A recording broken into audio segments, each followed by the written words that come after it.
Ini saya ada contoh yang menarik. Ada dua binatang mungkin yang sama-sama kita kenal. Ada buaya. Ini bukan buaya darat ya. Ada dinosaurus. Ya. Saya kenal orang biologi. Ini kan termasuk reptil ya. Ini kan sama-sama reptil. Tapi yang cenderung yang sekarang kita temui itu apa? Yang masih bisa kita lihat buaya kan. Dan si dinosaurus nggak ada lagi. Yang ada T-Rex, ada Brontosaurus, macam-macam namanya. Mungkin kita cuma bisa nonton di Jurassic Park ya. Nah tapi yang unik di sini adalah kenapa si buaya, kenapa si dinosaurus? Padahal si dinosaurus ini badannya besar, tenaganya ngeri. Lihat taringnya aja mungkin dia ngomongnya udah pingsan. Tapi kenapa hilang, punah? Ya karena sekali lagi dia tidak bisa beradaptasi dengan lingkungannya. Yang ketika itu kalau kita lihat sejarahnya ada hujan meteor segala macam. Tapi kalau si buaya ini dia bisa beradaptasi, padahal dia lebih kecil. Ya intinya adalah ya seharusnya seorang pebisnis itu dia bisa beradaptasi dengan lingkungannya. Itu satu. Nah, jadi di sini di kondisi pandemi ini kita tidak mungkin mengutuk aduh ini gini. Nah, usah. Kita cari solusi. Oh, orang di rumah aja. Ya kalau mungkin sebelumnya orang yang ngedatangin tempat kita, sekarang kita yang jemput bola.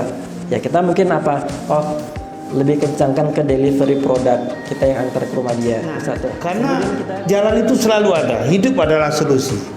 Dan Allah tidak pernah memberikan beban itu melebihi kemampuan kita. Ini la yukallifullahu nafsan illa apa saja, apakah penyakit, apakah cobaan, apakah bencana, semua yang ada itu Allah berikan sesuai dengan kemampuan kita.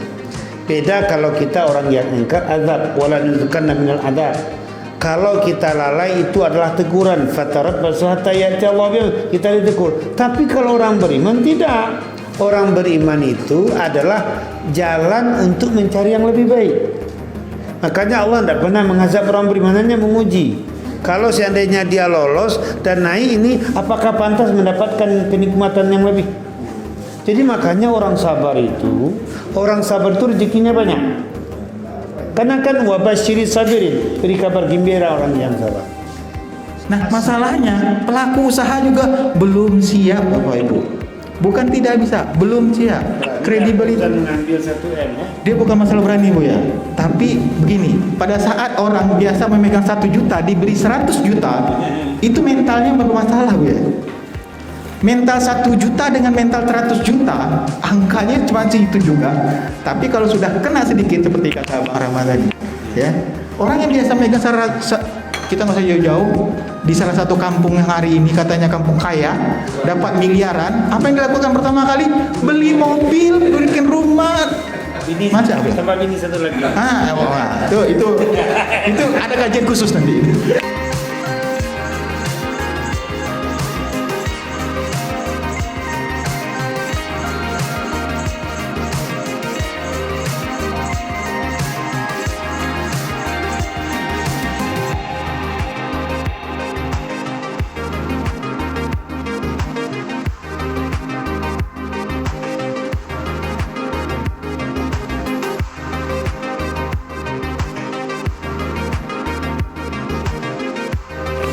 Assalamualaikum warahmatullahi wabarakatuh. Alhamdulillah rabbil alamin. Assalatu wassalamu ala asyrofil anbiya'i wal mursalin wa ala alihi washabihi ajmain. Alhamdulillah hari ini kita sahabat ngobi bisa berjumpa kembali ya di setiap hari Selasa kita mengadakan acara Selasa Ngobi yang diselenggarakan oleh Jaringan Saudagar Muhammadiyah Wilayah Riau yang bekerja sama dengan Dai Trainer.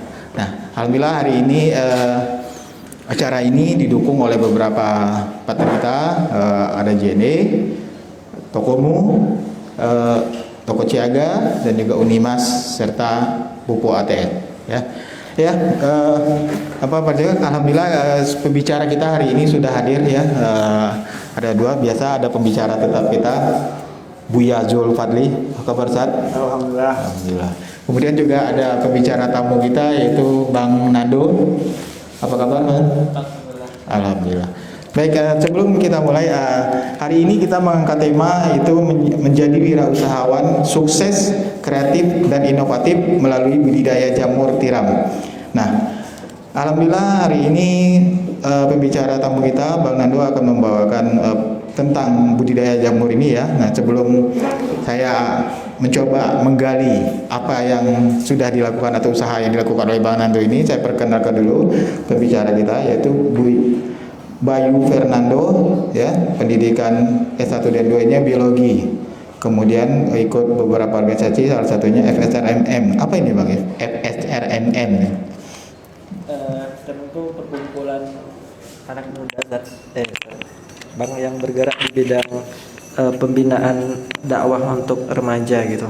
Karena kita melihat kan generasi sekarang prihatin gitu kan. Jadi kita menghimpun beberapa anak muda, khususnya itu dari beberapa remaja masjid, kita himpun, jadilah namanya FSRMM.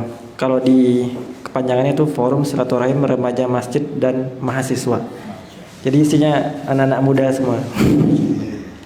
Ya, luar biasa sekali ya pembicara tamu kita ini, muda, kreatif tuh ya, dan juga punya misi yang cukup mulia ya. Saya juga dari tadi bingung juga nih, apa FSMM. Saya mau panjangkan forum pasti, tapi SRMM panjang kali ya.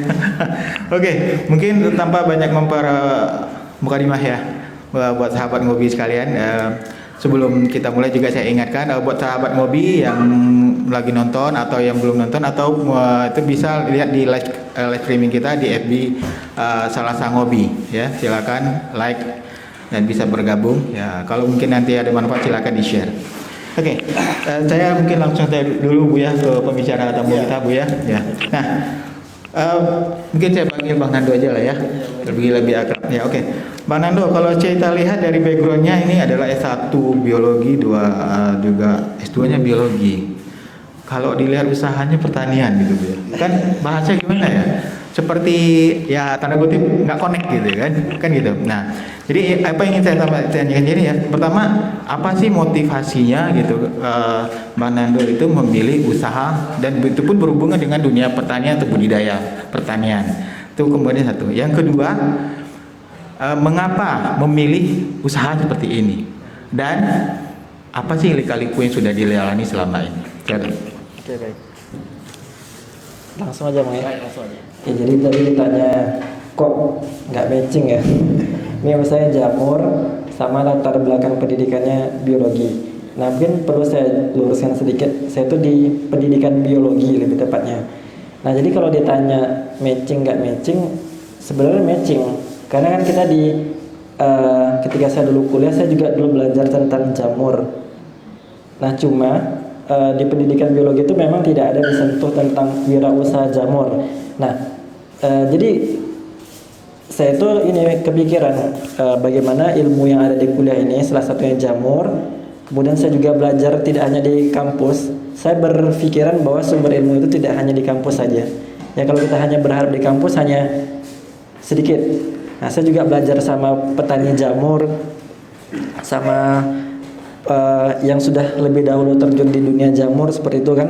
Nah, jadi kalau ditanya matching nggak matching, matching karena di biologi pasti belajar tentang jamur, cuma tidak dengan wirausaha jamur. Satu. Kemudian yang menjadi keunikan adalah kan saya kan di pendidikan biologi. Orang bilang kok nggak ngajar, kan pendidikan lah. Siapa bilang saya nggak ngajar? Saya kan membuat budidaya jamur saya ini tidak hanya sekedar budidaya, tapi juga wisata edukasi. Saya memang tidak mengajar di kelas, tapi saya mengajar di lapangan gitu. Nah, kemudian tadi kenapa memilih jamur? Karena kita melihat prospek ke depan jamur ini sangat bagus sekali, terutama kita tahu bahwa jamur salah satu makanan sehat, tinggi protein, ya, tinggi protein yang bisa menjadi substitusi dari daging bahkan.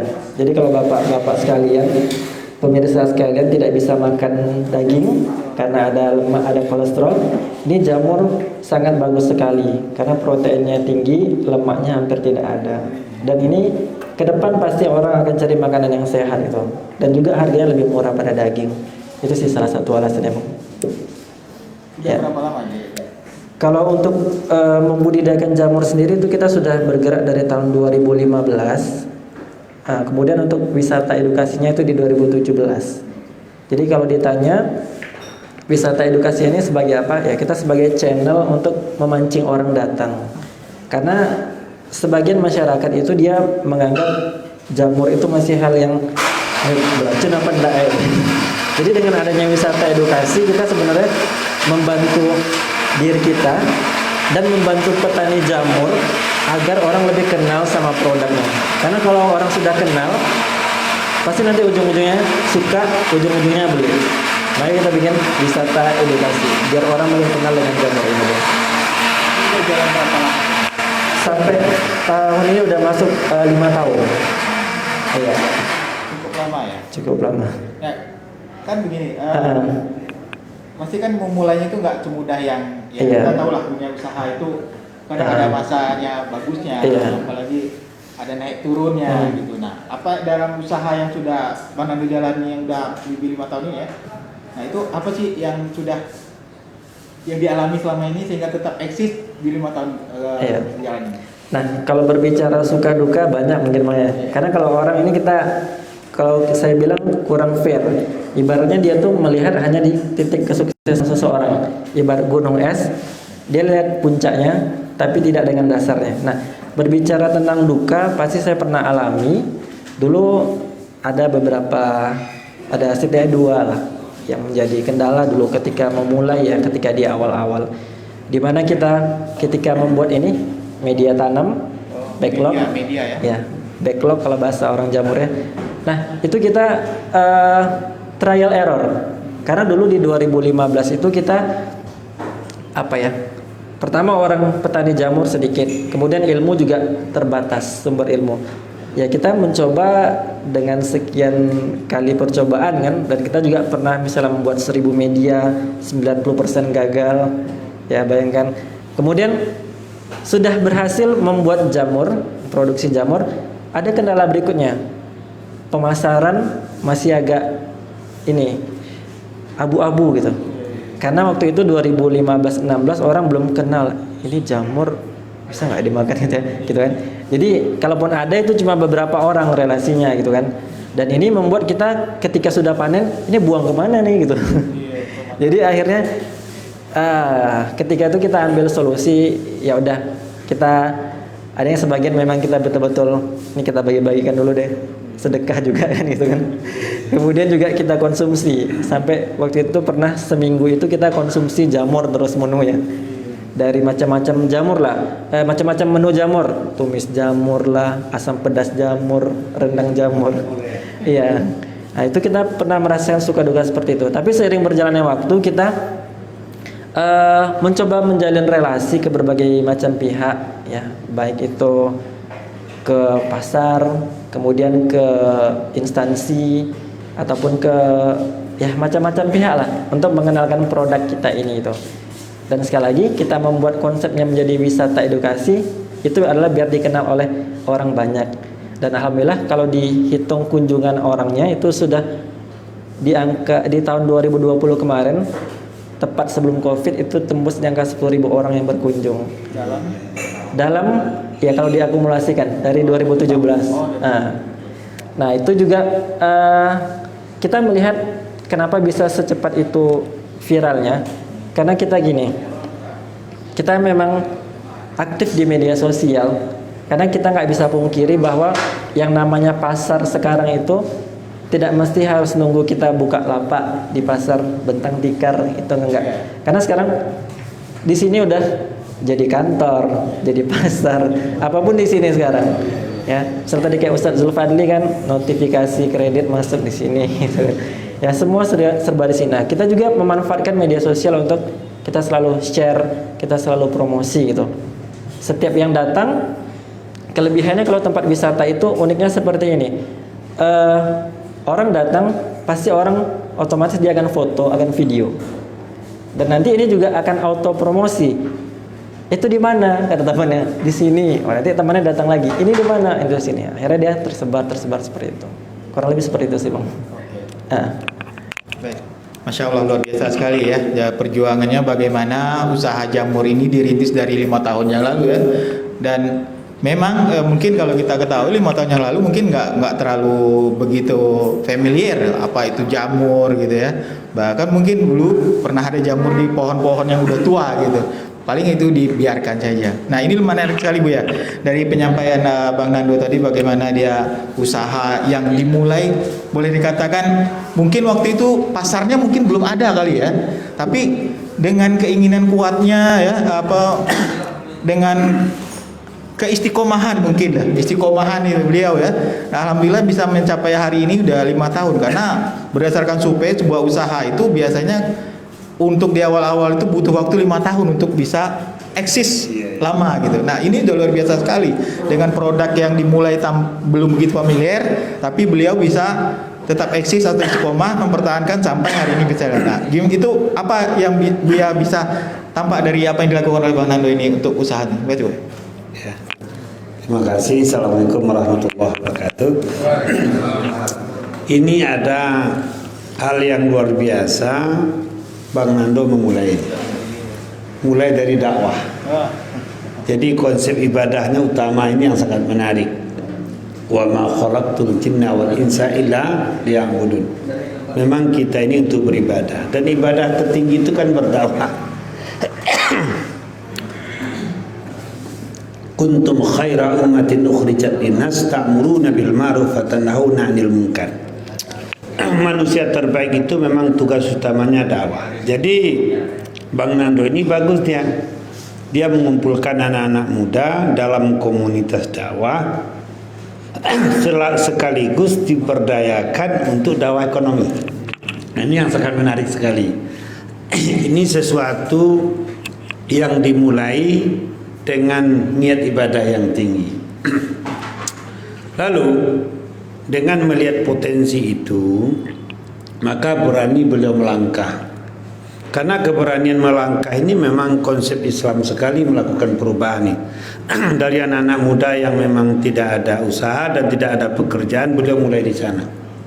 Jadi beliau membaca pasar. Innallaha la yughayyiru ma biqaumin hatta yughayyiru bi anfusihim. Allah tidak akan merubah nasib satu kaum sebelum dia sendiri yang melakukan perubahan. Nah, Bang Nando di sini menjadi motor penggerak.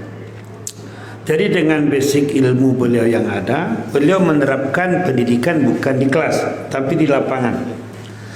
Jadi di alam dengan pembuktian yang seperti ini. Jadi beliau berkarya di sana. Huwa ansha'akum minal ardh wastamarakum fiha. Allah telah jadikan kamu dari bumi dan kamu berkewajiban memakmurkan bumi. Istamaru. Kata-kata istamaru itu saya baca dalam buku Endang Saifuddin Ansori, berkarya secara Islami. Jadi beliau memang mengolah alam secara Islami dengan cara yang benar. Lalu bisnis ini di perjalanan 3 yang paling yang pasti dapat. Pertama adalah pengalaman. Yang kedua kita menambah skill. Yang ketiga memang kita artinya pengalaman, skill lalu ilmu. Yang 3 itu tidak bisa dipisah. Itu dapatnya di perjalanan. Setiap ada kendala cari solusi. Nah ini yang bikin seseorang itu hebat. Yang bikin seseorang itu paham dengan sesuatu. Lalu di samping dia dapatkan yang 3 itu, konsepnya berbagi. Khairun nas anfa'um linnas. Ini bagaimana ini mengangkat ekonomi kawan-kawan. Saya juga pernah diundang oleh beliau dalam pengajian ini. Saya salut sekali anak-anak muda yang ngaji di waktu subuh. Nah kan jarang-jarang saya tengok sebagian rambutnya masih diikat-ikat segala macam. Artinya kan masih campur. Nah beliau bisa kumpulkan di waktu subuh. Awalnya habis isya lalu sambung subuh. Nah hal seperti ini memang memanfaatkan situasi untuk berdakwah sekaligus dakwah ekonomi. Jadi betul-betul memang dalam kita berbisnis yang bikin kita sukses itu adalah mengayakan orang lain. Man yarham yurham. Jadi kalau seperti bisnis yang saya lakukan Prozen, kalau saya sendiri menjual Prozen itu Secara logika tidak mungkin saya di tahun yang keempat ini 35 ton. Berapa saya bisa habiskan? Tapi karena kita ada jemaah satu kita bimbing, ada anak muda kita bimbing, ada orang yang memang bekerja yang penghasilannya minim kita bimbing, sehingga yang kita bimbing itu dari hari ke hari bertambah terus, hampir 200 orang. Ternyata kalau kita memang ingin membangun bisnis yang besar, maka bimbinglah orang lain itu berbisnis. Cuma karena kita membimbing melalui bisnis kita, secara otomatis dia belanja sama kita. Kita ngambil bagian kecil dengan kuantiti yang besar. Sekarang 35 ton. Dengan sasaran sekarang tahun ini kita ingin mengejar 50 ton. Dan itu rasanya tidak sulit lagi. Kenapa? Di perjalanan kita sudah dikasih ilmu, ditempa oleh pengalaman, ditempa oleh situasi yang kita hadapi, ya seperti kendala-kendala yang ada itu. Memang sunatullahnya memang seperti itu. Allah tidak pernah mengazab orang beriman, tapi Allah menguji. Ahasiban nasu ayutraku ayyaqulu amanna wa hum la yuftanun. Ternyata ujian itu memang suatu kepastian untuk mencari nikmat yang lebih baik. Makanya di surah Al-Baqarah itu walanabluwannakum bisya'in, kami uji kalian. Ujung ayatnya apa? Wa basyiris sabirin, beri kabar gembira orang yang sabar. Berarti ada kenikmatan yang Allah sediakan apabila kita mampu melewati itu semua. Para perintis melewati masa sulit. Contoh seperti Ramad, siapa tadi? Ramai. Coba ditipu sekian miliar segala macam. Tapi jawaban dari beliau tadi, ya kan?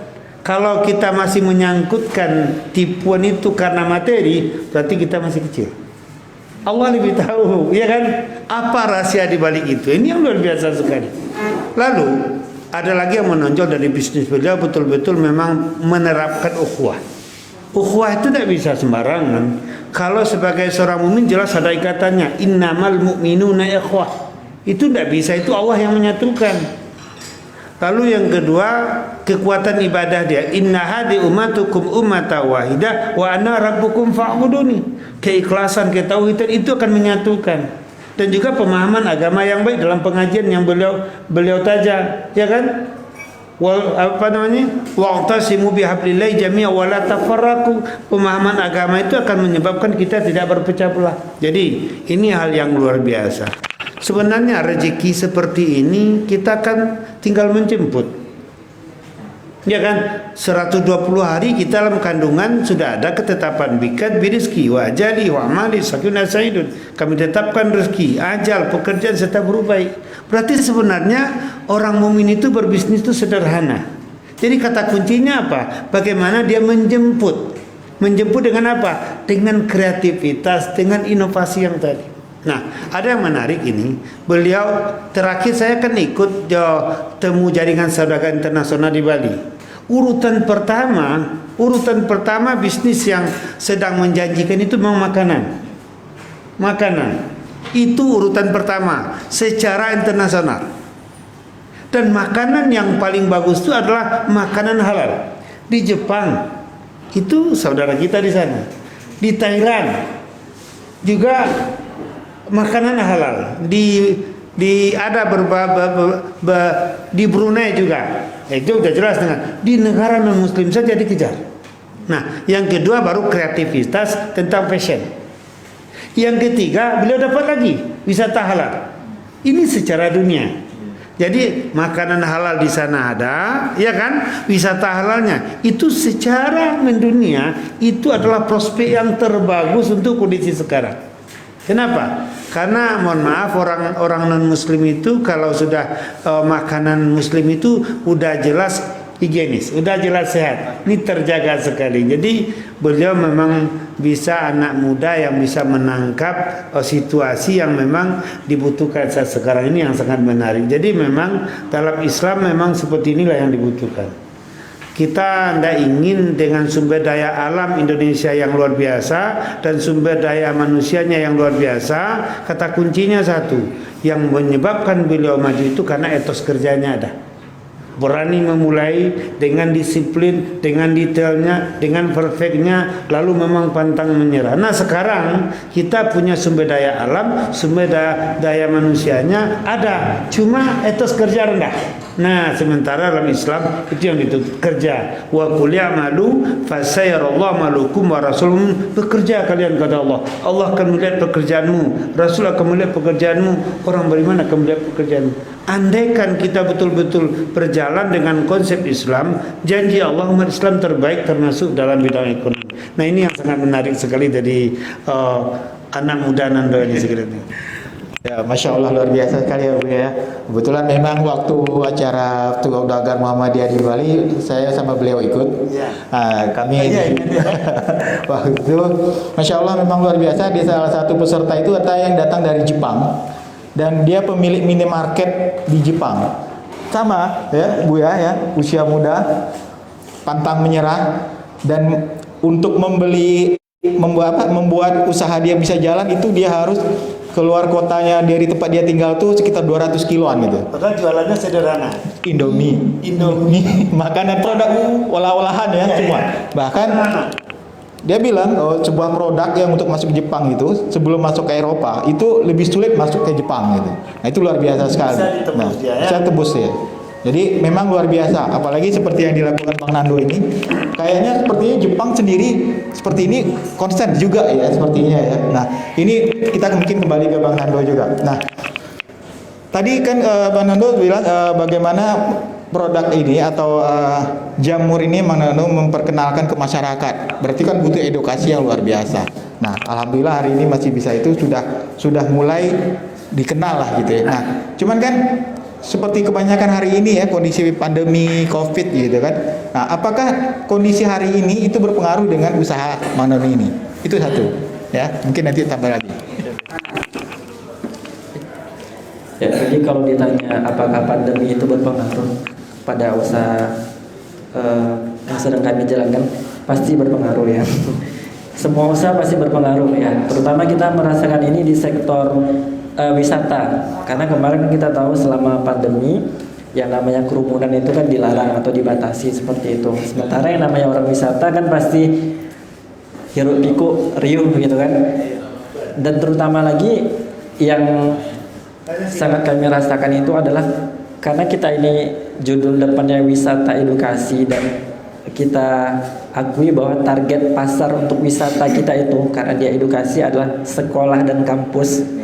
Sekolah dan kampus itu libur tatap muka ya, jadi memang kami rasakan, tapi tetap disyukuri ya. Ya biasanya kemarin per minggu kalau misal tidak COVID itu bisa 500 orang yang datang dari sekolah atau kampus. Tapi ketika COVID yang dari sekolah dan kampus memang off dulu seperti itu. Nah ini kita rasakan. Tapi kita sebagai seorang pengusaha ya, mungkin Ustadz Zulfadli sudah ini pro di sana ya. Yang namanya pengusaha itu dia kan tidak pernah menyalahkan keadaan, tapi dia akan coba cari solusi, jalan keluar gitu ya. Apalagi sampai mengutuk-ngutuk, aduh ini enggak. Tapi dia akan coba ya, misalnya ini COVID, orang mungkin lebih cenderung di rumah aja. Ya kita cari solusi. Ya kita harus adaptasi dengan kondisi sekarang. Ini saya ada contoh yang menarik. Ada dua binatang mungkin yang sama-sama kita kenal. Ada buaya. Ini bukan buaya darat ya. Ada dinosaurus. Ya. Saya kenal orang biologi, ini kan termasuk reptil ya. Ini kan sama-sama reptil. Tapi yang cenderung yang sekarang kita temui itu apa yang masih bisa kita lihat? Buaya kan.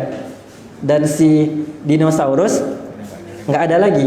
Yang ada T-Rex, ada Brontosaurus, macam-macam namanya. Mungkin kita cuma bisa nonton di Jurassic Park ya. Nah tapi yang unik di sini adalah kenapa si buaya, kenapa si dinosaurus? Padahal si dinosaurus ini badannya besar, tenaganya ngeri. Lihat taringnya aja mungkin dia ngomongnya udah pingsan. Tapi kenapa hilang, punah? Ya karena sekali lagi dia tidak bisa beradaptasi dengan lingkungannya. Yang ketika itu kalau kita lihat sejarahnya ada hujan meteor segala macam. Tapi kalau si buaya ini dia bisa beradaptasi, padahal dia lebih kecil. Ya intinya adalah ya seharusnya seorang pebisnis itu dia bisa beradaptasi dengan lingkungannya. Itu satu. Nah, jadi di sini di kondisi pandemi ini kita tidak mungkin mengutuk, aduh ini gini, nah, nggak usah. Kita cari solusi. Oh, orang di rumah aja. Ya kalau mungkin sebelumnya orang yang ngedatangin tempat kita, sekarang kita yang jemput bola. Ya kita mungkin apa? Oh, lebih kencangkan ke delivery produk, kita yang antar ke rumah dia. Itu satu. Kemudian kita lebih digital lagi. Ya, lebih digital lagi. Karena orang kalau apa tuh kan serba malas dia, lebih mager di rumah aja. Ya kita lebih digital lagi, mana produk kita ini bisa diakses mungkin di Instagram, di WA, ya atau di mana-mana tempat seperti itu. Kemudian untuk wisata, ya kita tahu orang tidak bisa datang ke tempat kita, ya kita bisa buat suatu pembaruan. Nah ini kita di Rumah Jamur Randu kita membuat wisata virtual.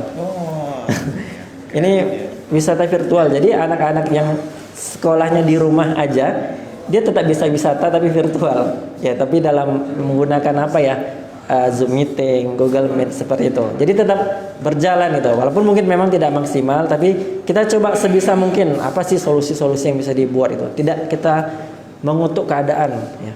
Lebih baik kita cari solusi, fokus cari penyelesaian masalahnya apa agar bisnis ini tetap bisa survive, bisa.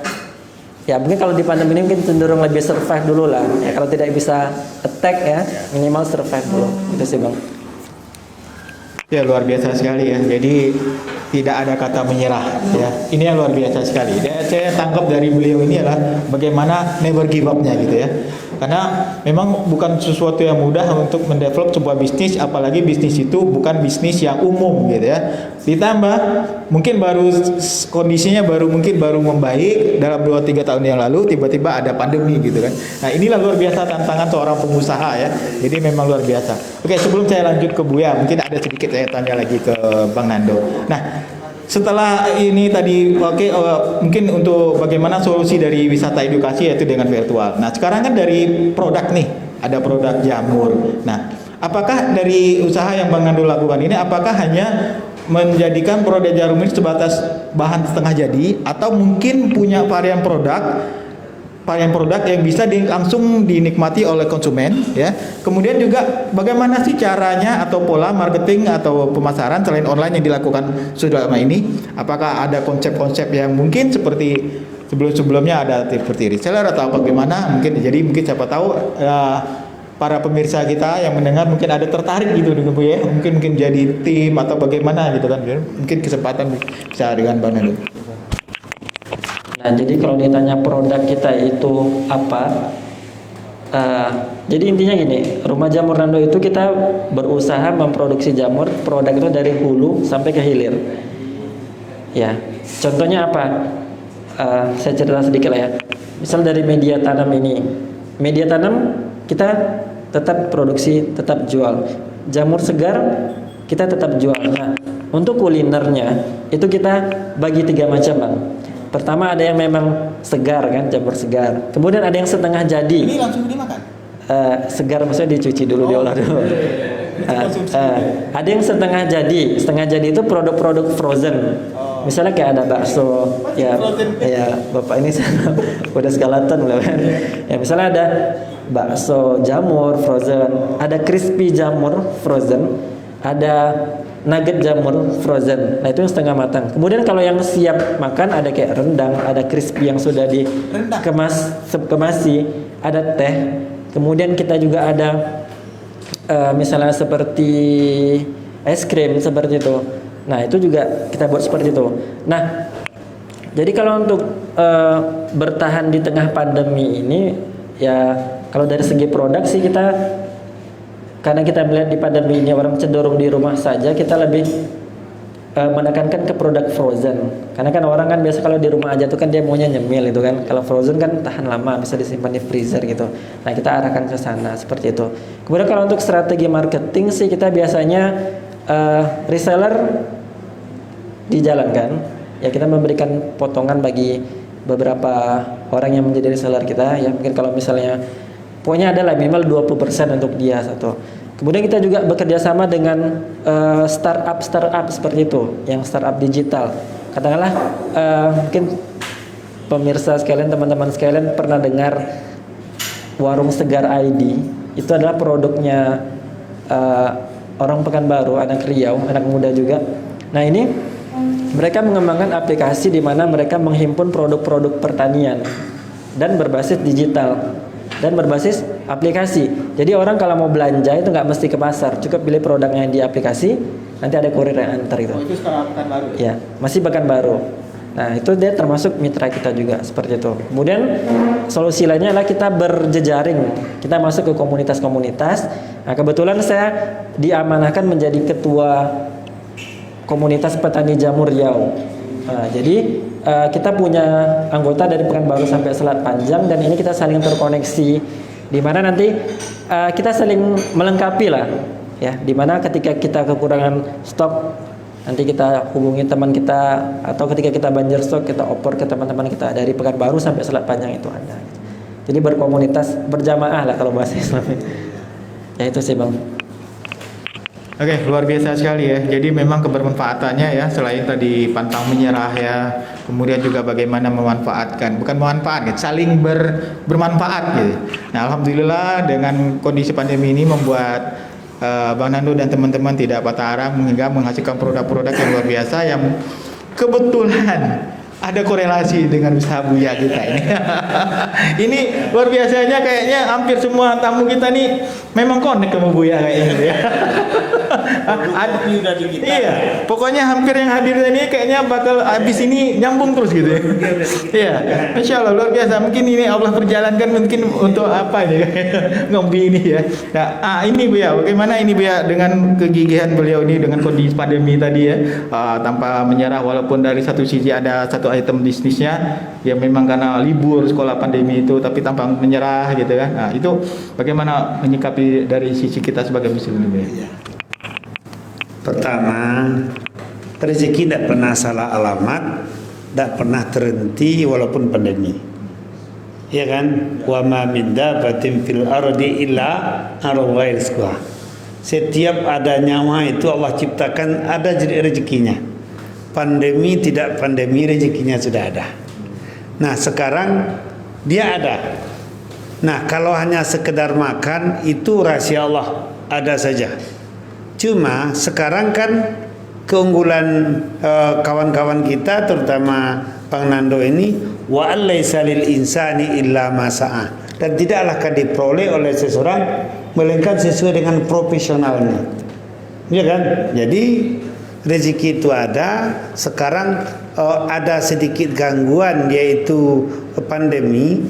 Artinya kita jangan berduduk di situ. Udah jelas ada halangan di situ, ya kan? Maka kita harus putar jalan. Nah, karena jalan itu selalu ada. Hidup adalah solusi. Dan Allah tidak pernah memberikan beban itu melebihi kemampuan kita. Ini la yukallifullahu nafsan illa apa saja, apakah penyakit, apakah cobaan, apakah bencana, semua yang ada itu Allah berikan sesuai dengan kemampuan kita. Beda kalau kita orang yang ingkar azab, wala nuzukanna minal adab. Kalau kita lalai itu adalah teguran, fatarabbasu hatta ya'ti Allah, kita ditegur. Tapi kalau orang beriman tidak. Orang beriman itu adalah jalan untuk mencari yang lebih baik.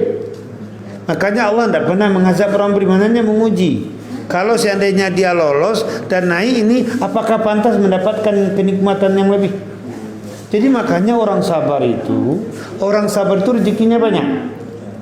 Karena kan wabasyiri sabirin, beri kabar gembira orang yang sabar. As-sabru nisful iman, sabar itu separuh dari iman. Kenapa kau bisa separuh? Jadi untuk sabar ini memang kalau tidak kuat iman kita tidak bisa.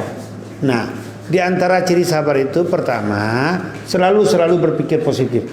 Allah tidak pernah mengazab orang beriman, berarti ana inda dhanni abdi. Pikir positifnya, pasti ada hikmah di balik ini. Kalau tidak mungkin Allah kasihkan seperti ini. Allah tidak pernah mengazab dan menegur orang beriman, tapi menguji. Kalau menguji kan untuk ikhlas. Lalu setelah itu solusi kedua apa? Doa sama Allah. Ud'uni wastajib lakum. Ya Allah, ada apa ini? Berikan kemudahan ya Allah, berikan jalan keluar. Jadi makanya orang yang tidak suka doa itu sombong. Allah suruh doa. Doa apa saja. Walillahi asmaul husna fad'uhu biha. Doalah apa saja.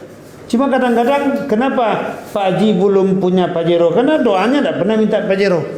Coba kalau Pak Haji minta Pajero. Kita Lamborghini misalnya. Lamborghini. Jadi Lamborghini memantaskan diri. Nah, ya kan?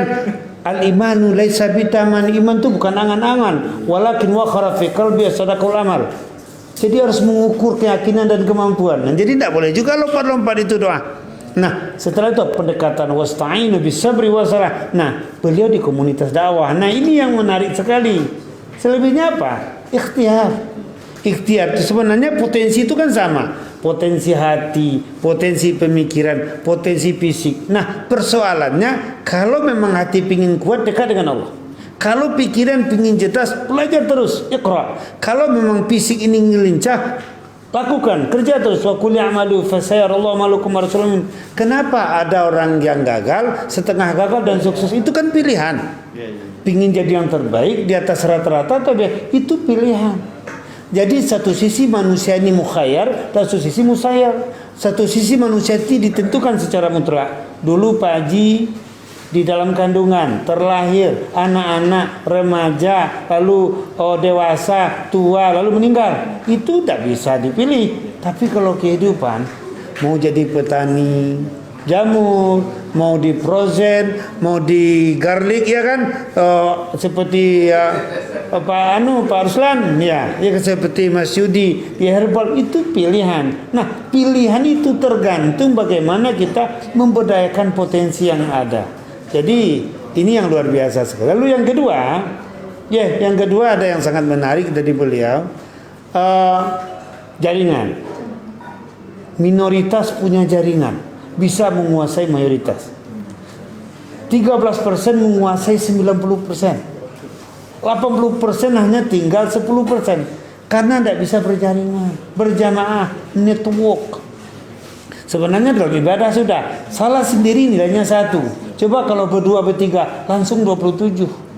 Dalam usaha juga seperti itu. Faiza qudiyatis shalah fantashiru fil ard wabtagu min fadlillah wazkurullaha katsiran la'allakum tuflihun. Di samping dilatih disiplin waktu, di samping dilatih disiplin aturan dengan sunnahnya, di samping dilatih dengan intelektualnya dengan bacaan salat, di samping dilatih dengan konsentrasinya dengan salat khusyuk, dan dibesarkan volumenya rezekinya karena berjamaah. Nah, beliau bikin komunitas, beliau ketuanya komunitas. Nah, sekarang saya juga punya komunitas jaringan Saudagar Muhammadiyah. Ternyata kita bina jaringan kita itu tanpa disadari, karena menyayangi orang lain, membesarkan bisnis orang lain, membesarkan ekonomi orang lain. Man yarham yurham. Siapa yang punya saya kasih sayang, Allah sayang kepada, maka dilebihkan rezekinya dengan rasa syukur seperti itu. Jadi memang Islam ini betul-betul mengantarkan kita menjadi manusia yang kreatif, inovatif, dan memilih yang terbaik. Jadi makanya untuk kaya saja itu adalah pilihan, mentalitas. Abdurrahman bin Auf berapa miskinnya waktu ke hijrah itu, dikasih harta, oh jangan, kasihani saya. Dikasih iti saja tidak mau. Coba, harga diri, dia miskin tapi mentalnya kaya. Nah, yang bahaya itu adalah kita sudah mampu, mentalnya masih miskin, pingin dikasihani. Nah, sekarang mental itu kalau kata Dr. Safi Antonio itu doa. Jadi kalau orang pingin dibantu, pingin dizakati, berarti telah memposisikan dirinya sebagai seorang miskin. Tapi kalau, nah ini yang ketirama tadi kan, manusia terbaik itu bukan dia punya tidak punya, tapi mampu tidak dia berbagi dan menyikapi situasi ini adalah yang terbaik untuk ke depan. Saya kira memang ini yang luar biasa dari saudara Nandoni. Memang saya melihat dari awal dia bikin acara itu udah ada semacam kesalutan yang dilakukan, ya kan, dengan karya seperti ini. Jadi memang huwa ansya'akum minal wastamarakum fiha. Kita memang disuruh berkarya dengan potensi yang ada. Jadi memang kita Allah berikan yang terbaik, Rasul contohkan yang terbaik agar kita berkarya yang terbaik. Saya kira itu. Masya Allah, luar biasa ya, sahabat ngobi sekalian. apa yang disampaikan oleh Buya tadi untuk menyikapi apa yang sudah dilakukan oleh Bang Nando dan timnya. Bagaimana kita seorang muslim itu memang harus memiliki keyakinan yang kuat, Bu ya. Karena Allah sesuai prasangka hambanya, Bu ya. Kalau dalam pikirannya miskin ya kata Allah ya miskin aja gitu ya. Jadi memang sebutan Allah kitanya apalah Ya. Allah itu sangat Ya. tidak boleh sekali. betul sekali. Itu Siapalah saya itu tidak boleh sekali. berarti kita meremehkan pemberian Allah. Ya, Masya Allah, luar biasa. Kalau Jadi, sudah kita yang merendahkan diri kita, siapa apa lagi? orang lain? Betul, Bu ya. Kita harus pede, kita sama, dan sekarang bagaimana kita memulai lebih cepat, Ya. maraton lebih cepat, lalu berlari jadi cepat. Betul, Masya Allah, luar biasa guru kita ini ya. Makanya memang Dr. Yudi naik kuda, ambil mana coba? betul. Ya, baik sahabat ngopi sekalian, mungkin kita tidak terasa waktu, tapi mungkin sebelum kita masuk ke sesi tanya jawab buat teman-teman sahabat ngopi yang ada di Warkop Kopi Asia ini, saya ingin mengajukan pertanyaan terakhir kepada Bang Nando. Ini kan tadi kita udah bicara masalah sebelumnya, apa yang terjadi hari ini. Nah, apa sih yang ingin Bang Nando capai ke depannya untuk usaha ini? Apakah ini seperti ini terus atau mau seperti apa gitu? Atau mungkin ada mau ya seperti itu mungkin. Silakan. Oke, baik. Kalau ditanya apa yang mau dibuat untuk ke depan ya kalau mimpi kan sah-sah aja. Karena kan mimpi nggak bayar ya. Ya kalau mimpi bayar tuh lain cerita kan. Nah tapi ya saya punya mimpi, bukan saya sih, tapi juga saya ingin mensejahterakan para petani jamur dengan kita itu bagaimana produk kita ini bisa tembus ke ekspor. Nah, kalau sekarang saya baru intip-intip aja nih, ada grup-grup ekspor ikut itu. Tapi kalau untuk memenuhi itu kayaknya belum bisa. Tapi ke depan pasti berpeluang ya. Saya juga intip-intip gimana kekuatan kita sekarang, dan apakah mungkin untuk ekspor belum kayaknya gitu. Tapi saya punya mimpi ke depan bagaimana kita bisa mengekspor produk ini dan kemudian membuat inovasi-inovasi produk lagi yang terbaru gitu. Karena kalau berbicara jamur ini sangat banyak sekali turunannya Bapak Ibu sekalian ya. Mulai dari makanan itu. Bahkan kemarin cerita-cerita sama Bang Rama, beliau kepikiran bikin produk fashion gitu ya. Ya dari jamur. Nah, saya juga mau mengembangkan lagi, meriset lagi produk-produk jamur ini gitu. Nah, makanya saya ketika ada mahasiswa yang mau penelitian di tempat saya itu saya bebaskan. Misalnya ada dari ya mungkin hampir 90% kampus di Pekanbaru pernah riset di tempat saya. Karena tujuannya ketika mereka meriset, mereka terbantu, saya terbantu dapat insight-insight baru gitu. Dan insight ini nanti bisa jadi peluang gitu. Nah, tapi mimpi terbesar saya adalah bagaimana bisa menembus pasar ekspor tentunya. Nah, tujuannya adalah untuk mensejahterakan petani jamur salah satunya gitu. Mensejahterakan petani jamur. Nah, kalau kita lihat di mana ya? Kalau sekarang skema itu baru sudah berjalan, cuma masih dalam skala belum terlalu besar lah. Dimana kita misalnya melatih masyarakat, membimbing masyarakat, kemudian kita bantu ambil produk ini mereka, jamur mereka itu sudah berjalan. Cuma belum kalau untuk ekspor belum. Tapi untuk ke depan kita punya pikiran ya bagaimana buat satu tempat itu nanti kita fokuskan untuk ngegarap jamur semuanya. Saya sudah lihat juga ada di Bogor itu dia untuk memenuhi pasar Jabodetabek 2 ton per hari. Nah itu mereka udah punya 3 pabrik pencetak media sama 25 rumah jamur. Satu rumah jamur itu 20.000 media. Dan itu mereka masih drop. Nah kalau kita mimpi untuk ekspor minimal kan 20 ton ya satu kontainer itu. Kayaknya belum bisa, tapi nggak apa-apa lah, mimpi dulu lah sana. Karena ini ada sebenarnya hal unik kalau Bapak Ibu sekalian pergi ke wisata edukasi Remaja Bernando. Saya ada bikin satu monumen tugu arah ke beberapa negara di dunia. Ada puluhan negara saya bikin. Nah itu ada maksudnya sebenarnya. Kalau Bapak Ibu sekalian sering melihat Instagram saya selalu pasang hashtag jamur mendunia. Jadi harapannya jamur ini bisa dikenal di seluruh dunia gitu. Itu sisi duniawinya. Sisi akhiratnya tentu bermanfaat bagi sesama lah ya, menyediakan lapangan pekerjaan ya.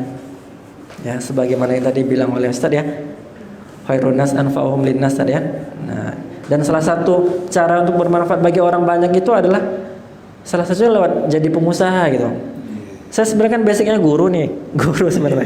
Dulu ditanya pas ujian kompre kan, Nando, kamu ini mau jadi guru atau jadi pengusaha? Nah, saya bilang, Bu, saya mau jadi pengusaha, tapi nanti saya akan buka sekolah, insya Allah. Karena kalau saya jadi guru, saya mungkin payah buka sekolah. Tapi kalau saya jadi pengusaha, saya bisa buka sekolah, bisa jadi guru juga. Jadi gitu. Ya, Masya Allah luar biasa sekali ya tujuan kedepannya Pak Nando ini. Memang itu apa yang ingin kita capai ke depan itu butuh kita mulaikan dari sekarang ya. Karena apa yang terjadi 5 tahun, 10 tahun ke depan itu nggak akan pernah akan terjadi kalau nggak kita rencanakan hari ini. Ya, ini luar biasa sekali tujuannya bagaimana mensejahterakan petani ya, bisa mengekspor. Nah, inilah gunanya jaringan. Kebetulan kita jaringan Saudagar Muhammadiyah ini bukan hanya di skala Pekanbaru atau Riau. Kemarin waktu Desember 2019 saya bersama Buya Zulfadli itu kita menemui pertemuan jaringan Saudagar Muhammadiyah internasional. Jadi bukan masalah Indonesia lagi. Jadi sudah internasional. Ada yang dari Jepang, Buya ya, ada yang dari Brunei, ada yang dari Malaysia, ada. Itu kan udah luar biasa. Bahkan informasi kita kemarin waktu kita ikut acara itu, salah satu Saudagar Muhammadiyah yang ada di Jepang itu siap membantu untuk produk-produk kita orang Indonesia bisa tembus pasar ekspor Jepang. Karena spek mereka sangat teliti sekali gitu. Karena kalau sudah tembus Jepang, itu Eropa insya Allah lewat. Makanya produk kita itu kan tembus Jepang itu. Ya. Kita ekspor itu waktu itu 400 ton per bulan ke Jepang. Jadi memang bahkan chefnya, seniornya itu dari Jepang. Luar biasa, beliau bayar orang senior yang bisa masak, dikasih fasilitas, hanya ngasih tahu aja dengan fasilitas yang mewah. Cuma begitulah pintarnya masyarakat atau pengusaha Indonesia mencari ilmu dari sana sehingga barangnya masuk ke sana. Kalau sudah Jepang yang oke kan, yang lain ikut semua ini. Dahsyat sekali, dahsyat sekali. Sekarang bos kita itu dia bisa produksi per bulan itu paling rendah itu 2.500 ton per bulan. Iya. Luar biasa sekali. Jadi apa yang tidak mungkin gitu. Intinya adalah berani, bermimpi, ikhtiar dan doa. Itu ya. Ya karena banyak ayat yang paham ya. Ada sedikit. Sebenarnya saya menarik sekali dari Pak Khairul Tanjung. Hasil akhir jangan pernah pikirkan, karena itu rezeki dari Allah. Yang sekarang coba berjalan, awali, pantang menyerah, disiplin, detail, perfect. Lakukan saja kegiatan-kegiatan itu dengan senang dan maksimal. Hasil akhirnya Allah yang berikan kesempatan. Apa bedanya kita di Pekanbaru dengan orang di Jakarta, dengan orang di Malaysia, dengan orang itu sama. Cuma mereka berani memilah satu-satu. Kalau masih provinsi ini yang harus dilakukan. Kalau nasional dia tambah melakukan ini. Kalau internasional tambah lagi kerjaannya. Hanya tinggal menyelesaikan satu tahap. Tapi yang seperti yang bilang sama Pak Haji tadi, cuma pantaskan diri kita untuk itu. Yang dituntut di sana apa? Intelektual, udah baca sajalah mengenai itu. Yang dituntut apa? Memang keahlian. Iya, memang tekankan kita menjadi orang ahli, tambah saja, terus tambah. Lalu yang dituntut fisik kita, ya kita olahraga, makanan, kuatkan fisik kita untuk bisa bergerak. Lalu jangan lupa yang memberikan kemudahan itu Allah, maka dekatkan diri dengan Allah. May yattaqilla yaj'alu makhraja wa yarzuqhu min haitsu la yahtasib. Lalu seperti yang dikatakan oleh Nando tadi, jaringan kita kalau sudah sama-sama mukmin, wajib hukumnya dia meringankan dan membantukan. Nah, sekarang kita ini bersatu deh nih. Nah, ini kata kuncinya di situ, menjaga kebersamaan di dalam menuju kebaikan, karena Allah itu sebenarnya mudah sekali sebenarnya. Tinggal sekarang mau enggak kita menjalani sunatullahnya menuju ke sana. Saya kira itu. Masya Allah luar biasa sekali ya sahabat ngopi ya. Jadi tinggal apa lagi gitu. Apa lagi yang harus kita lakukan? Nggak ada. Tinggal laksanakan. Kalau bahasanya dari salah satu guru saya itu, yang pertama yang harus kita lakukan action, yang kedua action, yang ketiga action, keempat action, kelima action. Ya udah action aja lah gitu. Bismillah gitu kan. Bismillah ya. Kenapa? Allah sesuai prasangka baik betul ya. Oke, baik sahabat ngopi sekalian ya, karena kita terbatasan waktu, mungkin kita akan beri sesi tanya jawab buat sahabat-sahabat ngopi yang ada di Warkop Acacia. kita mungkin kasih satu atau dua pertanyaan ya Bu ya. Oke. Mungkin silakan Bapak Ibu yang ingin bertanya, silakan. Ada? Oke.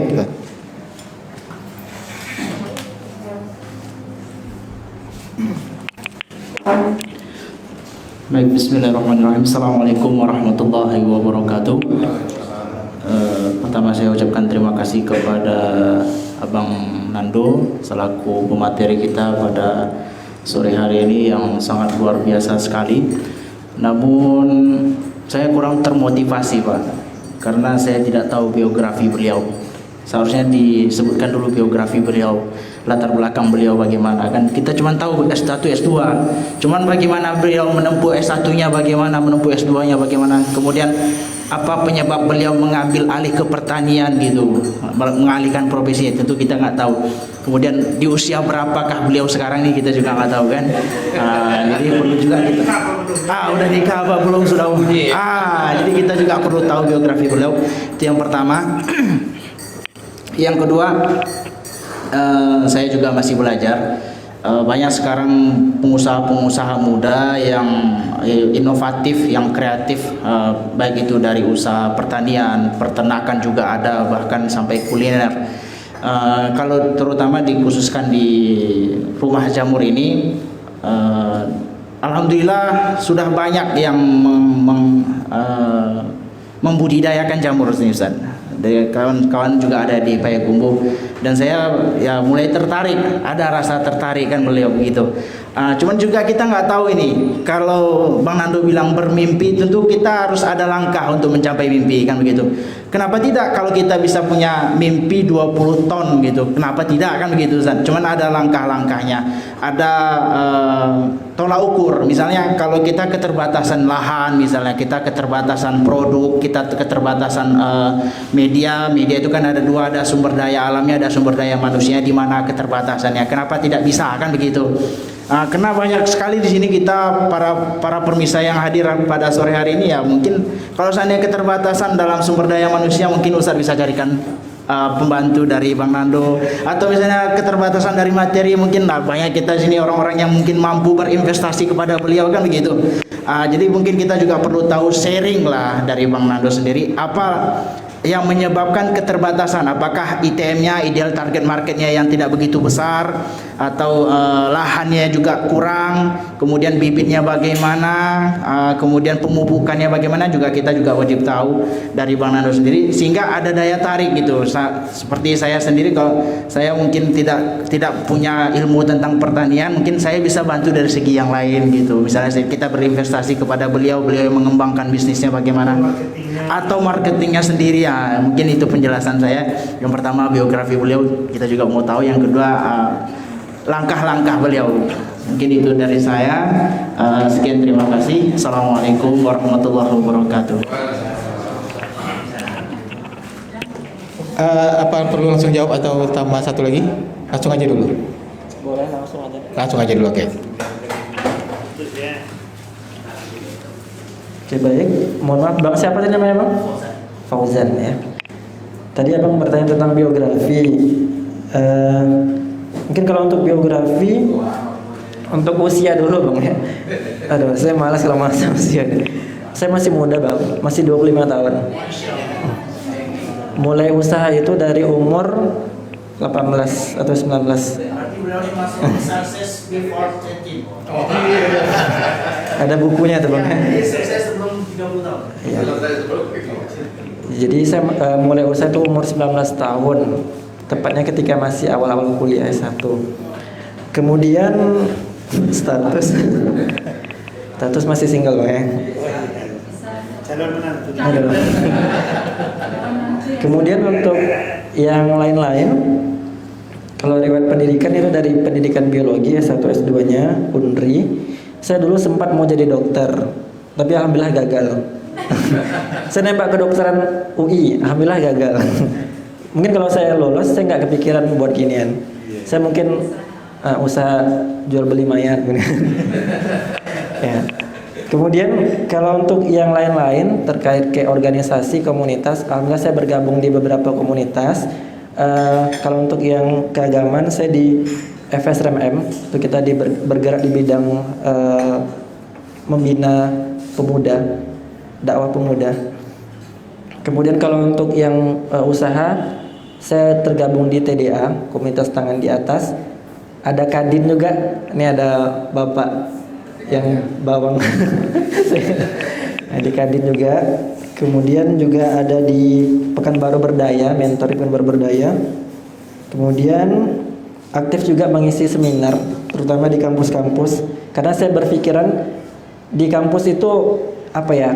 Kadang ada ketidakmatchingan antara dunia kampus sama dunia kerja.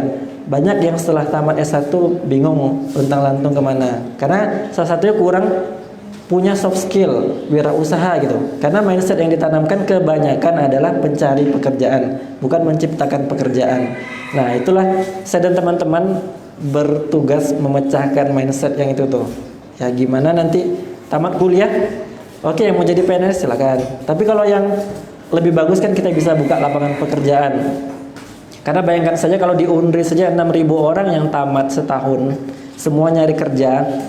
Nah, setidaknya 6.000 pengangguran intelektual yang akan tercipta. Itu masih Unri, belum yang lain-lain. Nah, itu tugas saya dan teman-teman untuk gimana menghilangkan mindset itulah lewat seminar-seminar. Kemudian yang lain-lain, ada beberapa penghargaan yang pernah saya peroleh. Ini bukan bermaksud untuk apa-apa, tapi alhamdulillah saya kemarin yang terbaru kita dapat ini menjadi finalis nasional dari Kementerian Pemuda dan Olahraga. Kita ke Jakarta, dari Riau ada 2 orang, saya salah satunya, dan dari se-Indonesia ada 40 orang. Nah, itu kita bawa tentang Rumah Jamur Nando kemarin. Kita lebih mengangkat tentang pemberdayaan masyarakat berbasis wisata edukasi jamur. Alhamdulillah kemarin belum dapat juara 1, 2, 3, masih 40 besar nasional. Dan ada beberapa juga ini juara 3 pengusaha muda syariah dari Bank Indonesia, kemudian 300 besar nasional wirausaha muda mandiri, dan ada Youth Entrepreneur Challenge dari Rote Institute, 1 Indonesia Award dari PT Astra International, dan ada beberapa lagi. Nanti boleh saya japri aja. Ini banyak. Nah, kemarin udah di-share ke Pak apa? Kayak gitu. Kemudian untuk yang lain-lain, kenapa belum belum kenapa sih nggak dicoba aja kejar 20 ton itu gitu ya? Banyak hal sih sebenarnya Bang. Pertama dari SDM ya perlu. Karena ada beberapa masyarakat yang ada di suatu daerah, bahkan ada suatu perusahaan, saya pernah kerjasama sama PT Medco Internasional. Nah, mereka ingin membantu masyarakat itu dengan bikin satu desa itu jadi tempat jamur gitu. Cuma mereka nya nggak mau gitu. Mereka bilang, kami kalau nggak uang nggak mau lah kami bantuan gitu. Uangnya dulu ya. Iya. Karena mereka bilang, ya kebanyakan mereka bilang CSR cuma sekedar rupiah. Padahal orang perusahaan itu kan harapannya kan nggak hanya uang, bisa pelatihan, bisa macam-macam itu. Mungkin sumber daya ya itu masih perlu diinikan lagi lah, dilatih lagi itu. Tapi ke depan pasti bisa, saya yakin itu. Kemudian untuk lahan, kalau lahan kayaknya kita nggak kurang lahan lah di Pekanbaru atau di Riau nih. Satu desa aja atau satu kelurahan kita bikin tuh udah bisa tuh ngejar berapa ton gitu. Kemudian kalau modal pun bisa gitu. Cuma mungkin kita perlu bertemu antara orang-orang ini gitu kan. Karena kan kebanyakan kita ini kan orang Islam ini kan kalau dibilang kaya banyak yang kaya itu, cuma belum menyatu gitu, belum ketemu lah gitu kan. Antara mana yang investor, mana yang tukang kelola, mana yang ahli gitu. Belum ketemu, mungkin lebih cenderung main individual kan. Tapi saya besar harapan sama JSM ini ya. Nah, ini juga salah satu wadah untuk kita berkembang lah gitu, ya. Jadi kalau Bapak Ibu sekalian ketemu teman-teman yang sefrekuensi, itu udah luar biasa modal sekali Bapak Ibu sekalian, ya. Karena kalau karena lingkungan tuh kita harus tahu itu juga berpengaruh sama kita. Karena kalau kita hidup di lingkungan toksik, yang tiap hari kita dengar dia tuh cuma apa ini. Kita pun kadang terikut-ikut juga. Jadi betul kata hadis itu ya, hadis Ustaz ya. Ya kalau kita berteman dengan penjual minyak wangi, minimal kita dapat wanginya gitu kan. Kalau sama tukang pandai besi, bisa dapat percikan apinya gitu. Makanya perlu kita agak selektif memilih lingkungan yang bisa mengembangkan diri kita. Nah, JSM ini salah satu wadahnya yang bagus menurut saya gitu. Apalagi tadi Bang? Nah, itulah kira-kira Bang. Masya Allah ya. Mungkin mudah-mudahan bisa memuaskan Bang Fauzan ya. Oke, mungkin ada pertanyaan terakhir ya dari Bang Fas, silakan.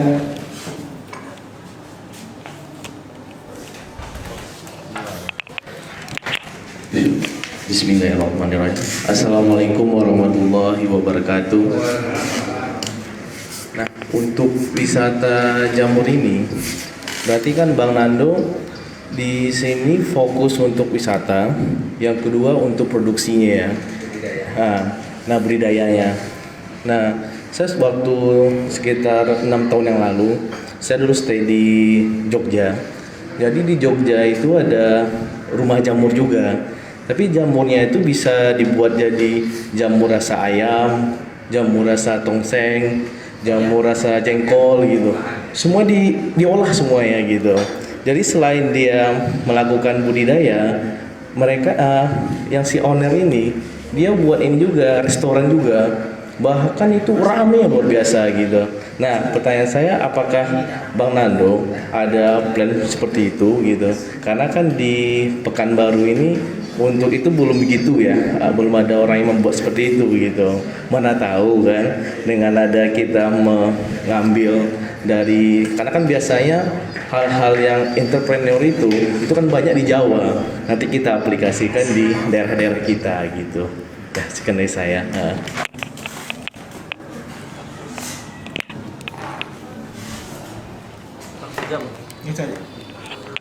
Ya, terima kasih Bang. Siapa tadi Bang? Bang Gio ya. Bang Gio ini di Jogja Bang ya. Kuliah atau gimana loh Bang di sana? Saya kerja. Oh, kerja di sana ya. Ya, saya juga udah lama juga sih Bang meriset-riset di Jogja itu. Itu jejamuran setahu saya. Jejamuran. Nah, memang itu mereka fokusnya di pengembangan kuliner ya, juga ada edukasinya gitu. Tadi kan pertanyaan apakah ada rencana dibuat seperti itu gitu. Kalau zaman saya rencana ke sana pasti ada Bang. Nah, kalau Abang lihat ke tempat wisata kita, itu kita konsepnya tuh ya tempat wisata yang memang bisa makan di situ. 400 orang bisa makan di situ. Bahkan kemarin kita bikin percobaan wedding outdoor di sana. Pesta taman di wisata jamur. Itu kakak saya nih kawan di sana. Dan alhamdulillah itu respon orang bagus itu. Dan sekarang saya juga buka cabang baru bagi yang mau wedding outdoor. Itu kita kasih 5 juta sekali penyewaan tempat itu. Nah, kalau untuk pengembangan ke kuliner pasti ada Bang. Cuma saya kayaknya saya lewatin dulu tahun 2021 ini. Selesaikan dulu lah Covid ini kayaknya. Dia baru dibomingkan. Tapi kalau arah ke sana pasti ada insya Allah. Tapi yang coba-coba dulu ada ya, cuma nggak tahu juga. Seperti di Kikirim, siapa sih? Siapa namanya lupa. Di Tiki. Iya. Posisi di mana Ustaz? Hodes. Iya. Tengku Umar. Oh iya. Karena kan gini, Iya. kayak mak daging kan boleh sekolah gitu. Bapak-bapak yang udah berumur kan saya udah nggak bisa lagi makan ini ya. Iya. Tapi kan kalau jamur kan bisa. Jamur rasa ayam, Iya. rasa daging gitu. Benar, iya. Nah, jadi arah ke sana pasti ada insya Allah Bang Gio. Nah, kalau untuk jamur rasa ayam, rasa daging, rasa cumi itu sebenarnya jamur ini kalau saya bilang rasanya tuh tawar aslinya. Dia mengikut bumbunya. Nah, kalau kita olah produk rendang itu kalau Bang Gio icipin itu rasa daging. Orang nggak akan tahu ini daging atau jamur. Apalagi kalau bumbunya mantep gitu kan ya. Kita juga olah jadi es krim Bang. Orang nggak akan tahu ini es krim apa jamur ya. Apa es krim jamur gitu. Jadi orang bingung gitu. Nah, jadi ke depan ke arah sana pasti ada gitu. Nah, memang poin pentingnya saya tangkap dari Bang Dio ini, kita butuh jalan-jalan untuk kita bisa studi banding sama orang lain dan biar tidak jadi kata dalam tempurung. Nah, salah satu ide saya tertarik bikin wisata jamur adalah agar jamur itu bernilai jual lebih. Karena kalau cuma jual jamur segar saja mungkin cuma 40.000 per kilo. Tapi kalau kita naikkan ke produk olahan, ya bisa jadi 80.000 per kilo kan. Kemudian kalau untuk rendang bisa 160.000 per kilo. Tambah lagi wisatanya. Nah, wisata ini saya pertama timbul ide itu karena gini, saya jalan-jalan ke Medan 2015-2017. Saya main ke penangkaran buaya. Apa coba korelasinya? Saya mikir gini, saya masuk ke penangkaran buaya di Medan Sunggal, ada 6.000 ekor buaya. Masuk ke dalam itu kita kena kebayaran 15.000 kalau saya nggak salah. Kemudian dia jualan itik untuk makan buaya, kena cas 35.000. Kemudian kita lempar itiknya, buaya dia yang kenyang. Puas kita, tapi kantong kita jebol. Jadi di situ saya berpikir, kayaknya kalau kita bikin wisata nilai jualnya lebih saya aplikasikan ke rumah jamur Nando. Orang datang kena cas wisata, tiket wisata. Kemudian dia datang, saya bilang sama tour guide, adik-adik, nanti kalian sampaikan, Bapak Ibu, kalau Bapak Ibu sudah berkunjung ke rumah jamur Nando, ya nanti ditanyain sama orang di rumah, katanya dari rumah jamur, mana buktinya? Tentu Bapak Ibu harus ada oleh-oleh kan, gitu kan. Jadi nanti mereka ujung-ujungnya, udahlah, belilah, paling nggak dia beli 1 pack kan, ya dikalikan aja kan, berapa ratus orang yang datang kan, ya kali segitu. Berarti tiket masuknya kena, kemudian produk kita jalan itu, dan produk kita terpromosikan, orang di tempat wisata pasti jepret-jepret. Jadi multiply effect saya bilang. Jadi triple kill kalau anak yang gamesnya gitu. Jadi benar kata Bang Dio tadi, kita mesti jalan-jalan. Nanti dari jalan-jalan itu kita lihat peluang, bisa lihat oh ini apa sih bisa diambil, oh ini apa sih nggak bisa diambil itu. Karena kalau kita ngomong 15.000 itu sangat murah sekali untuk tiket wisata. Saya pernah ke Malaysia, itu di tempat wisata apa ya, strawberry, itu masuknya hanya 70.000. Dan itu cuma sekedar masuk, nggak ada diapa-apain. Ya, ibaratnya dikasih, kalau kita kasih icip-icip mas, bang. Jadi orang udah dapat icip dikit, icipnya gratis, yang ini bayar gitu. Jadi kalau kita kasih kenyang nanti nggak beli produk kita dia. Nah kalau saya dilihat di Malaysia itu bagus sih tempatnya, cuma mereka kurang mungkin di segi pelayanan sih. Mereka kurang mengedukasi juga. Minimal kalau orang udah diedukasi, dia pasti dia beli lah gitu. Nah, itu sih. Di Bandung ada juga strawberry masuk 10.000, saya masuk 4, kita butuh 70.000. Kalau kita beli ditimbang kita bayar. Iya. Pemetik strawberry. Iya. Benar. Ya, kita juga bayar Ustaz. Kalau jamur segar. Tapi kalau icip-icip gratis. Ya. Jadi itu. Jadi di mana aja bisa belajar ya, termasuk di Jogja. Poin intinya kalau kita jalan-jalan itu jangan cuma liburan aja, tapi diproduktifkan apa sih yang bisa diambil di sini gitu. Ya, makanya biasa kalau pengusaha itu dia suka jalan-jalan sih biasanya. Yang serba buah itu Bandung juga, saya udah beli di sana. Mekarsari Ustaz. Serba buah semuanya. Oh iya. Masuk bayar, nanti buah pulang kita Mekarsari. beli. Mekarsari. Ya, Mekarsari. Agrowisata. Oke. Jadi intinya peluang itu ada di mana saja kalau kita mau menggarapnya Bapak Ibu sekalian. Dan terkadang orang kreatif itu dianggap, mohon maaf, agak gila, agak aneh. Ya, saya serius bilang ini aneh nih, belum ada dibuat orang. Itulah kita bikin. Ya kan intinya, kalau saya itu prinsipnya jangan nggak dicoba dulu. Karena kalau kita nyoba itu kita punya 2 peluang, 50% berhasil, 50% gagal. Tapi kalau kita udah bilang nggak cobalah, 100% pasti gagal. Ibarat masuk kuliah kan, kita daftar aja enggak, ujian aja enggak, itu kita nuntut mau masuk di kampus itu kan nggak bisa gitu. Jadi coba dulu. Rama ditipu dulu, kalau udah hati-hati dia. Iya. Saya kenal dengan beliau Ustaz. Beliau ini luar biasa ya. Oke, baik. Oke, terima kasih Bang Nando dan juga Bang Bang Dio. Ya, Masya Allah luar biasa sekali ya hari ini, banyak sekali insight-insight yang bisa kita dapat. Ya mungkin karena keterbatasan waktu juga ya. Sebenarnya memang hobi ini kalau maunya ngobrol ngidul gitu panjang gitu ya. Cuman kita dibatasi juga waktu. Oke, mungkin belum memasuki sesi terakhir ya. Mungkin kita bisa minta mungkin saran atau kritik dari Bang Nando dan juga Buya untuk kita juga sepribadi atau teman-teman yang di luar sana yang menyaksikan acara kita ini. Silakan. Apa Bang? Mungkin ada pesan atau kesimpulan apa yang bisa memberikan dorongan lah. Oke. Pesan terakhir usaha, bukan terakhir meninggalkan jejak. Oke, baik. Nah, mungkin pesan terakhir ya. Pesan terakhir untuk acara hari ini ya. Untuk teman-teman pengusaha, ya tugas pengusaha itu mungkin mereka nggak dituntut berhasil, tapi memang harus berusaha maksimal dan doa maksimal dulu. Nah ini mungkin nggak kesimpulan, tapi kayak penting lah saya sampaikan. Ada kisah yang menarik dari ibunda Maryam alaihissalam, ibu dari Nabi Isa alaihissalam. Itu di Quran surah Maryam ayat 24 sampai 26, nanti boleh cek lagi. Nah, ketika itu Ibunda Maryam, Bapak Ibu sekalian, dalam keadaan hamil berat. Hamil berat tuh umur berapa, Bu? 9 bulan, 8 bulan mungkin, Bu ya?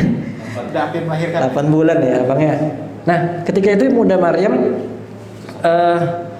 lapar dan di sampingnya ada batang pohon kurma. Lalu di situ Allah melalui perantara malaikat Jibril ya kan Ibunda Maryam minta untuk diberikan buah kurma itu agar digugurkan. Lalu apa kata Allah? Allah nggak langsung menggugurkannya, tapi Allah perintahkan Ibunda Maryam untuk menggoncangkan batang pohon kurma dengan badannya. Bayangkan, wanita hamil berat 8 bulan, 9 bulan disuruh menggoncangkan batang pohon kurma. Kita yang normal, sehat walafiat aja 10 orang nggak usah lah kurma, batang pohon sawit lah Pak ya. Nanti dorong habis pulang ini. Kalau nggak kita yang tumbang, kalau nggak pohon yang tumbang, mungkin kita yang tumbang ya. Tapi Ibunda Maryam disuruh Allah dulu untuk goncangkan dulu batang pohon kurma itu. Ya akhirnya atas izin Allah, bismillah, Allah gugurkan buah kurma itu. Maknanya apa? Kalau kita bawa ke logika kita, nggak mungkin. Ibu hamil loh, berat. Tapi apa? Allah mau suruh dulu kita usaha dulu yang maksimal untuk urusan hasil. Biarlah Allah yang punya hak di sana. Ya, kewajiban kita berusaha maksimal, berdoa maksimal, untuk urusan hasil serahkan semuanya sama Allah. Mungkin itu sih Bang. Masya Allah, luar biasa sekali ya pesannya dari Bang Nando buat kita semua ya.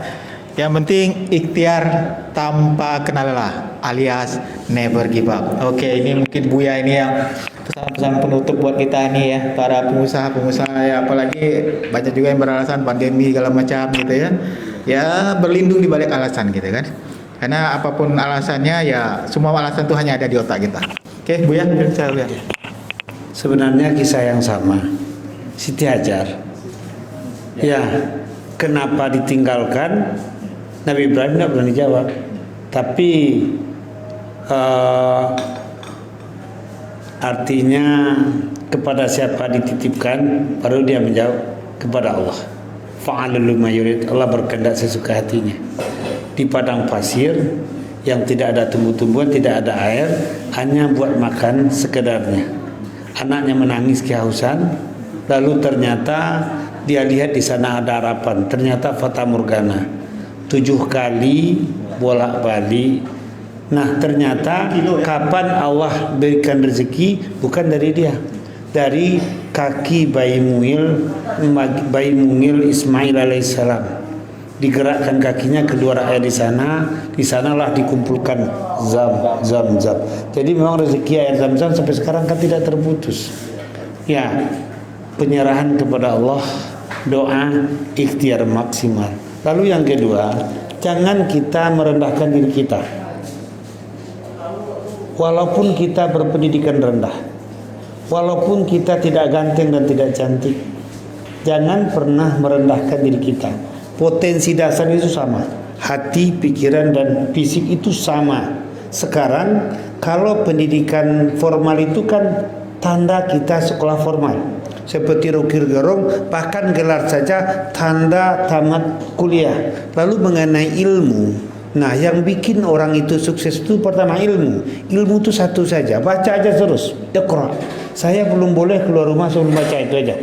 Lalu yang kedua, keahlian ini latih aja terus, jangan pernah berhenti. Latih aja terus, lama kelamaan dia akan ahli sendirinya, ya kan? Lalu mengenai fisik, jaga aja terus. Push up saja 100 pagi, sit up 100 pagi, udah buat aja dia. Nah, apalagi pendekatan kita kepada Allah. Apalagi kalau kita terkenal, udah bersahabat aja terus, bersahabat saja terus. Nah, saya perbandingkan dengan Jepang. Jepang itu kalau tamat pendidikan, urutan pertamanya seperti yang dikatakan Anda tadi, buka usaha. Dia bercita-cita paling tinggi jadi bos. Kalau sudah tamat pendidikan, dia jadi bos. Kalau tidak bisa jadi bos, dia jadi orang ahli, gajinya besar. Kalau tidak bisa, jadi orang yang dibutuhkan. Kalau tidak bisa, baru pencari kerja. Ternyata setelah saya baca, itu perkara kemampuan dan keberanian, pede hidup. Kenapa umat Islam yang 87% ini yang punya Allah, ya kan? Kok cita-citanya paling bawah, pencari kerja? tamat di perguruan ini 6.000, ini 2.000, sana 10.000, 20.000 tamat, pencari kerja semua. 1% Coba yang punya jiwa marketer mentality, penjual, dan yang punya jiwa entrepreneur itu hanya 1,6% di negara yang subur makmur.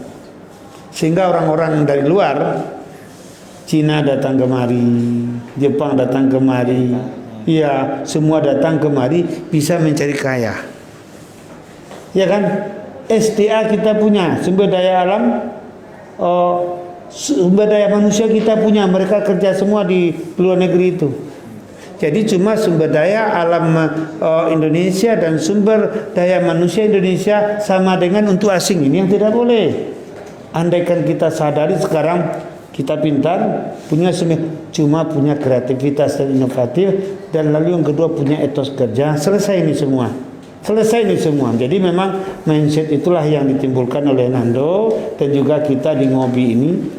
Bagaimana memang bisa berkolaborasi, orang yang mau mulai, orang yang sudah mulai, orang yang punya duit, kita pertemukan. Al-Jamaatul Rahmah, bersama itu rahmat. Jadi perlu jaringan atau network, innamal mu'minuna ikhwah, saya kira itu. Masya Allah, luar biasa sekali ya. Dapat terasa kita udah di penghujung acara. Memang kita sebenarnya umat muslim ini sudah banyak sekali yang Allah kasih contoh untuk berhasil sebenarnya. Salah satunya sholat harus tepat waktu, harus berjamaah. Masya Allah, luar biasa. Itu kan sebenarnya yang perintah, tapi kalau kita balikan filosofinya ke dunia usaha, itu nggak bisa dipungkiri. Itulah contoh. Bahkan saya pernah dapat cerita salah satu teman saya yang mu'alaf, dia itu hanya masuk Islam gara-gara orang Islam bangun subuh aja gitu ya. Harusnya orang Islam itu lebih kaya dari kami, ketemu sama Tionghoa ya, kebetulan di Jakarta, mantan ex misionaris. Beliau mengatakan, saya gara-gara orang sholat subuh, kok bisa orang Islam ini bisa sepagi ini gitu.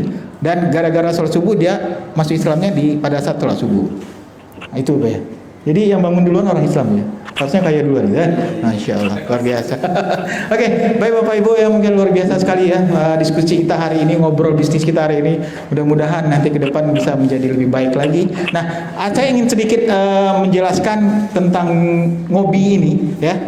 Sebenarnya apa sih ini episode udah 20 lebih ya, saya bilang. Kenapa jaringan Saudara Muhammadiyah membuat acara ini? Sebenarnya ada tujuan besarnya Bapak Ibu. Tujuan besarnya bukan hanya sekedar diskusi seperti ini, tidak. Karena dari kami beberapa saudagar Muhammadiyah yang tergabung di jaringan Saudara Muhammadiyah melihat kenapa kita tidak bisa berkembang. Salah satunya kenapa? Karena kita berserakan di mana-mana. Bahasa kata Rasul itu seperti buih di lautan. Nah, apa contoh? Kalau kita tanya DPK, dana pihak ketiga di perbankan, itu besar orang muslim Bapak Ibu. Ya, luar biasa dana DPK mereka. Pertanyaannya, kenapa mereka tidak yakin dengan kita? Kenapa kita harus datang ke yang namanya kontak ya dibagi gitu? Nah, jadi sebenarnya gerakan ini ngobrol bisnisnya hanya pintu masuknya aja. Ya, ini kita lakukan menghimpun kita teman-teman pengusaha, baik pengusaha, calon pengusaha, ya, ataupun dia pekerja. Karena seperti kata Buya tadi, kita mungkin sebagian kita punya etos yang bagus, tapi yang lainnya belum tentu. Bahkan UKM itu permasalahan paling utama adalah manajemen keuangan.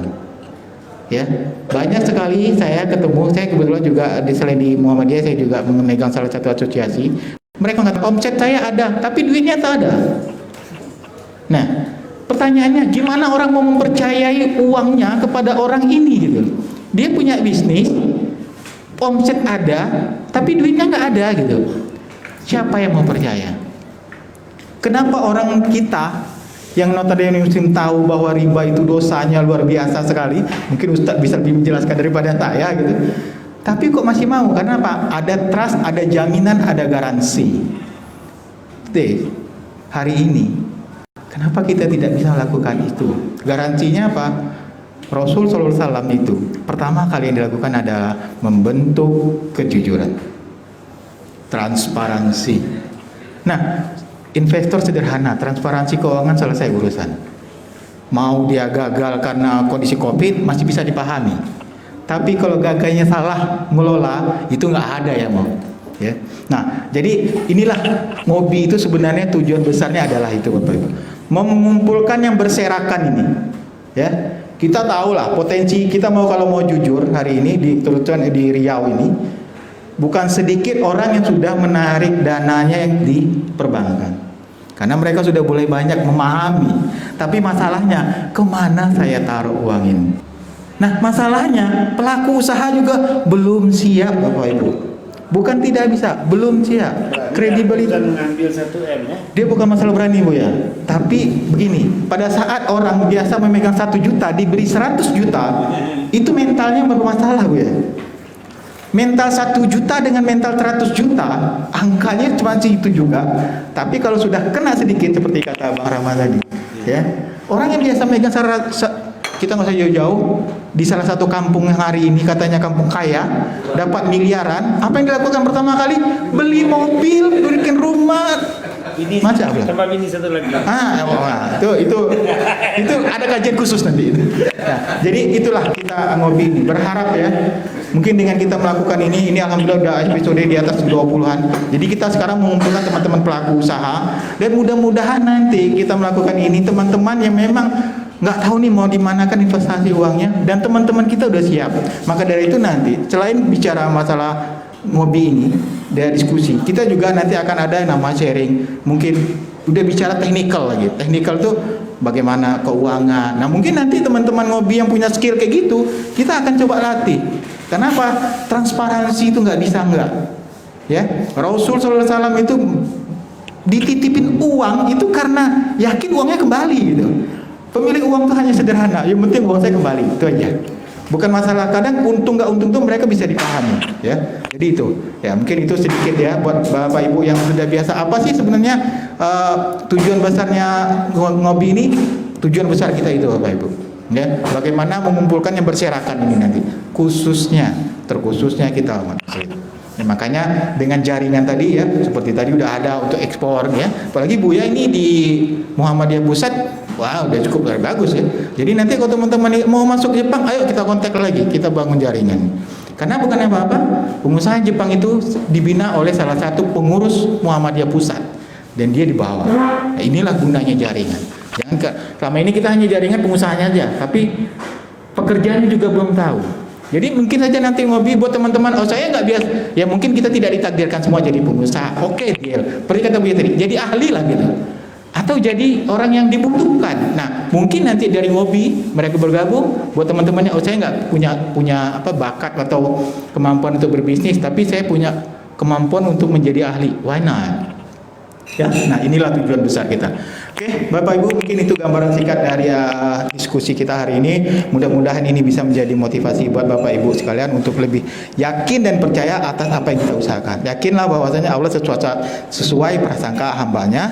Kemudian kita harus yakin, yang kemudian ikhtiar maksimal, dan satu lagi istiqomah Bapak Ibu. Non Muslim itu hanya istiqomah saja, walaupun dia cuma kerjanya satu macam, tapi istiqomah. Istiqomah ingat simpel sekali.